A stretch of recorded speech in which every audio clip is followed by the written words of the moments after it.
दर्पणदृश्यमाननगरी तुल्यं निजान्तर्गतं पश्यन्नात्मनि मायया बहिर्भूतं यथा निद्रया यः साक्षात् कुरुते प्रबोधसमये स्वात्मानमेवाद्वयम् तस्मै श्रीगुरुमूर्तये नमः इदम् श्रीदक्षिणामूर्तये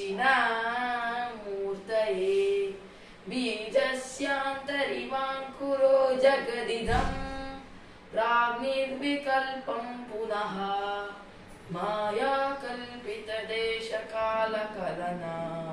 वैचित्र्यचित्रीकृतम्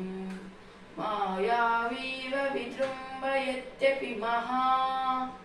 योगी वयस्वेच्छया तस्मै श्रीगुरुमूर्तये नमः इदम् श्रीदक्षिणामूर्तये।